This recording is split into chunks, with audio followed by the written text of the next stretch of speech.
كمثال بسيط حطيت الطبيب هون عم يصغي بالبؤرة الأبهرية للمريض وسمع نفخة بين الاس 1 والاس 2، ومثل ما شرحت بالفيديو الماضي أنه أي نفخة بين الاس 1 والاس 2 تكون نفخة انقباضية diastolic murmur.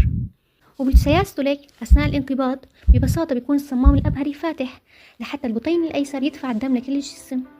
إذا ما كان فاتح على الأخير حأسمع صوت اللي هو الميرمر.